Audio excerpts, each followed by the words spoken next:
जय हिंद दोस्तों। आज के वीडियो में हम लोग ग्रामर का एक इम्पोर्टेंट टॉपिक सिंटैक्स को देखेंगे। सिंटैक्स एक्चुअली होता क्या है आपको मैं पहले ये बता दूं। सिंटैक्स उसे बोलते हैं जो हम लोग भाषा बोलते हैं ना, तो उस भाषा में हम लोग बहुत सारे वर्ड्स को एक साथ जोड़ के एक सेंटेंस बनाते हैं। तो वो सेंटेंस कैसे बनता है, तो उस सेंटेंस बनाने का जो रूल होता है उसी को सिंटैक्स कहते हैं। फॉर एग्ज़ाम्पल हम लोग टेंस के माध्यम से सेंटेंस बनाते हैं, टेंस प्रेजेंट टेंस या फिर सिंपल पास्ट टेंस या फिर कॉन्टिन्यूअस या अफर्मेटिव इस तरह का, या फिर हम लोग वर्ब टू बी का यूज करते हैं या फिर मॉडल का यूज करते हैं। तो ये सब सिंटैक्स के पार्ट हैं। आज की वीडियो में हम लोग सिंटैक्स का एक important topic use of need and dare को देखेंगे। रूल नंबर 1, सिंपल सेंटेंस में dare and need main verb के रूप में हो तो इसके बाद इन्फिनिटी टू का प्रयोग करते हैं। इट मीन्स कोई एक सेंटेंस है जिसमें डेयर और नीड ये मेन वर्ब के रूप में काम कर रहे हैं, तो डेयर और नीड के तुरंत बाद इन्फिनिटी टू रहेगा। Point to be noted, singular subject के साथ मेन वर्ब के रूप में डेयर्स ऑब्लिक नीड्स का प्रयोग करते हैं तथा प्लूरल सब्जेक्ट के साथ डेयर ऑब्लिक नीड का प्रयोग करते हैं। For example, he dares to oppose his teacher. अब हम लोग इसमें देखेंगे तो ही के साथ डेयर्स का यूज़ किया गया है, जैसा कि हम लोग देखे थे सिंगुलर सब्जेक्ट के साथ सिंगुलर वर्ब। तो यहाँ पे सिंगुलर सब्जेक्ट के साथ सिंगुलर वर्ब दिया गया है। और हम लोग देखे थे कि डेयर और नीड के बाद इन्फिनिटी टू का यूज करते हैं, तो यहाँ भी इन्फिनिटी टू का यूज़ किया गया है। तो यहाँ पे ये यहाँ तक ये सही है, और अपोज हिज टीचर यहाँ भी ये सही है। नेक्स्ट एग्जाम्पल देखते हैं, he dare oppose his teacher. इसमें हम लोग देखते हैं तो ही के साथ ये डेयर का यूज किया गया है, जबकि ही सिंगुलर सब्जेक्ट है और डेयर प्लूरल है, जबकि हमें सिंगुलर सब्जेक्ट के साथ सिंगुलर वर्ब चाहिए होता है, लेकिन यहाँ पे सिंगुलर सब्जेक्ट के साथ प्लूरल वर्ब दिया हुआ है, तो ये ऑटोमेटिकली गलत हो गया है। नेक्स्ट एग्जांपल है, you need to do hard labour to get your goal. अब हम लोग इसका एनालिसिस करते हैं कि ये करेक्ट है या रॉन्ग है।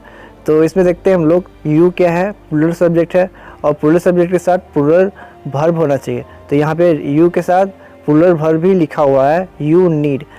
अब हम लोग देखे थे पहला रूल में कि नीड के तुरंत बाद इन्फिनिटी टू का यूज करते हैं, तो यहाँ पे इन्फिनिटी टू का भी यूज किया गया है। और do hard labour to get your goal, ये भी करेक्ट है। नेक्स्ट एग्जांपल है, you needs do hard labour to get your goal. जैसा कि हम लोग ऊपर वाले सेंटेंस में देखें कि यू प्लूरल सब्जेक्ट होता है और प्लूरल सब्जेक्ट के साथ हमेशा प्लूरल वर्ब का यूज किया जाता है, लेकिन लास्ट वाले सेंटेंस में ऐसा नहीं किया गया था। लास्ट वाले सेंटेंस में प्लूरल सब्जेक्ट के साथ सिंगुलर वर्ब का यूज किया गया है, इसीलिए ऑटोमेटिकली गलत हो गया है। रूल नंबर 2 है, नेगेटिव सेंटेंस में सिंगुलर और प्लूरल सब्जेक्ट के साथ नीड नोट और डे नोट का प्रयोग करते हैं तथा ये अपने साथ इन्फिनिटी टू नहीं लेते हैं। इट मीन्स नेगेटिव सेंटेंस में सब्जेक्ट चाहे सिंगुलर हो या प्लूरल हो, दोनों कंडीशन में नीड नोट और डे नोट का यूज करेंगे। जबकि हम लोग रूल नंबर 1 में देखे थे कि सब्जेक्ट अगर सिंगुलर है तो उसके साथ सिंगुलर वर्ब का यूज करेंगे, और सब्जेक्ट अगर प्लूरल है तो उसके साथ प्लूरल वर्ब का यूज करेंगे, लेकिन इसमें ऐसा नहीं है। और उसमें एक और कंडीशन था कि डेयर और नीड के बाद इन्फिनिटी टू लगाते थे, लेकिन इसमें ऐसा नहीं है। इसमें अगर सिंगुलर सब्जेक्ट और प्लूरल सब्जेक्ट के साथ नीड नोट लग रहा है और डे नोट लग रहा है, तो नीड नोट और डे नोट के बाद इन्फिनिटी टू नहीं लगाना है। For example, she need not go there. इसमें लोग देख सकते हैं कि सी के साथ नीड नोट का यूज किया गया है, जैसे कि रूल नंबर के अकॉर्डिंग सही है, और नीड नोट के तुरंत बाद टू का यूज नहीं किया गया है, इसलिए ये सेंटेंस सही है। नेक्स्ट है, सी नीड्स नोट गो देयर। जैसा कि इसमें देख सकते हैं कि सी के साथ नीड्स नोट का यूज किया जा रहा है, जो कि रूल नंबर 2 का पूरी तरह से विरोध करता है। नेक्स्ट है, you need note drink alcohol. इसमें देख सकते हैं कि यू के साथ नीड नोट का यूज किया गया है और नीड नोट के बाद इन्फिनिटी टू का यूज नहीं किया गया है, इसलिए ये रूल नंबर 2 के अकॉर्डिंग सही है। रूल नंबर 3 है, सिंगुलर तथा प्लूरल ऑक्सिलरी वर्ब के साथ डेयर ऑब्लिक नीड अपने साथ इन्फिनिटी टू लेते हैं।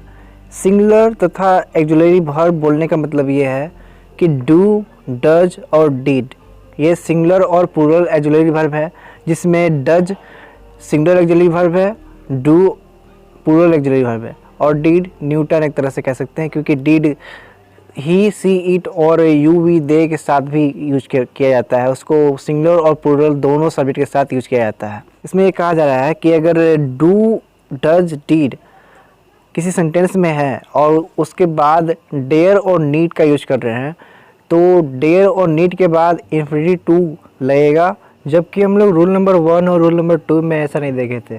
जब हम लोग रूल नंबर 1 हम लोग पढ़ रहे थे तो उसमें हम लोग देखे थे कि सिंपल सेंटेंस में डेयर और नीड ये मेन वर्ब के रूप में यूज किया जाता है और डेयर और नीड के पहले कोई भी एक्सिलरी वर्ब का यूज नहीं किया जाता है, फिर भी ये अपने साथ इन्फिनिटी टू लेते हैं। और जबकि हम लोग रूल नंबर 2 पढ़ रहे थे तो नेगेटिव सेंटेंस में सिंगुलर या प्लूरल सब्जेक्ट हो तो उसके साथ नीड नोट और डेयर नोट का यूज कर रहे थे, और ये नीड नोट और डेयर नोट के पीछे भी एक्सिलरी वर्ब नहीं लगा हुआ था। लेकिन यहाँ पे नियम अलग था। यहाँ पे क्या था कि नेगेटिव जब भी सेंटेंस बनता था तो सिंगुलर या प्लूरल सब्जेक्ट के साथ अगर नीड नोट लगा हुआ है या डेयर नोट लगा हुआ है तो उसके साथ हम लोग इन्फिनिटी टू का यूज नहीं करते थे। लेकिन रूल नंबर 3 में ये अलग है।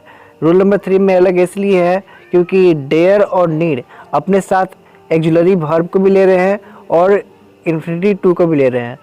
For example, he does not dare to go out in the sun. इसका हम एनालिसिस करें तो ही एक सिंगुलर सब्जेक्ट है और सिंगुलर सब्जेक्ट के साथ सिंगुलर एक्सिलरी वर्ब होना चाहिए, जिसमें डज नॉट का यूज किया गया है और डज नॉट एक सिंगुलर एक्सिलरी वर्ब है, और डज नॉट के बाद डेयर का यूज किया गया है, इन्फिनिटी टू का यूज किया गया है, यहाँ भी करेक्ट है। नेक्स्ट है Sita does not need right this story.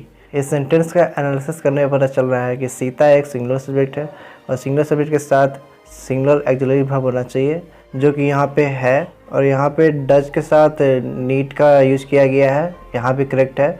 लेकिन नीड के बाद यहाँ पे इन्फिनिटी टू का यूज नहीं किया गया है।